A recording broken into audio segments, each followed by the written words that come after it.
হুমায়ুন কবিরেরও খরচার খাতায় নাম উঠে গেছে। হুমায়ুন কবির মনে করেছিল পশ্চিমবঙ্গে এখনো মুঘল সাম্রাজ্য চলছে। দেখুন আমাদের মুখ্যমন্ত্রী কি বলছেন হুমায়ুনকে। আপনারা ভাবছেন কেস হয়েছে, অ্যাকশন কবে হবে? যারা ওকে ডেকেছিল ওই সভাতে তাদেরকে আগে তুলবো, তারপরে আপনার কাছে যাব।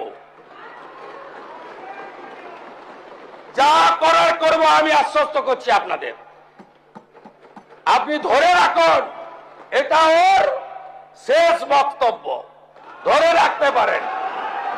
শুনেছেন হুমায়ুন কবির যে বক্তৃতা দিয়েছিল না, যে বিজেপি কর্মীদের সেটা ভাঙা মার দেবে, সে রেগে গেলে মুখ্যমন্ত্রীকেও চেনে না, এবার হনুকে কে বাঁচাবে? এই হনু ভুলে গেছিল যে পশ্চিমবঙ্গে আর মুঘল সাম্রাজ্য নেই, এ এখনো মুঘল সম্রাট আছে, এ যা ইচ্ছা তাই করবে। এই হনু ভুলে গেছিল। এইবার হনুর খরচার খাতায় নাম উঠে গেছে। যেমন শেখ শাহজাহানের উঠেছে, জাহাঙ্গীর খানের উঠেছে, এবার হুমায়ুন। একটার পর একটা মুঘল সম্রাটদের এবার খরচার খাতায় নাম উঠছে। আরে হনু, তোকে বলছি, কি ভেবেছিস পশ্চিমবঙ্গে তোলামূলে জেহাদি সরকারটা আছে, যা খুশি বলবে বেঁচে যাবি? এটা হিন্দুত্বের সরকার, শুভেন্দু অধিকারীজির মহাশয়ের সরকার। এই কোনো হনুচনুকে, কোনো মোঘলের বাচ্চাকে আর পশ্চিমবঙ্গে ডায়লগবাজি করতে দেওয়া হবে না। শুধু হনু নয়, যে সভাতে হনু ওই রকম বক্তৃতা দিয়েছে, যারা সবার আয়োজন করেছিল তাদেরও খাতায় নাম উঠেছে। সব এবার খরচার খাতায় হিসেব হবে।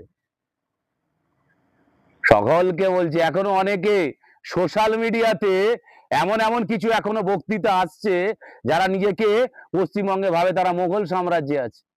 তাদেরকে বলছি শুধরে যা। কমান্ডে কমান্ডে এসে এখনো কিছু কিছু এমন কথাবার্তা কমেন্ট করছে, গালাগালি হুমকি করছে, যাদের মনে হচ্ছে যারা এখনো মুঘল সাম্রাজ্যে বসে আছে। তাদেরকে বলছি সব শুধরে যা। এই কমেন্ট এসে গালাগালি, সোশ্যাল মিডিয়ায় ফেসবুক করে বড় বড় লেকচার না, এসব দিন শেষ হয়ে গেছে। যদি ভালোভাবে থাকতে চাস তো থাক, না হলে কিন্তু এইভাবে একটার পর একটা খরচার খাতায় নাম লিখে দেয়া হবে। সাবধান। জয় শ্রীরাম।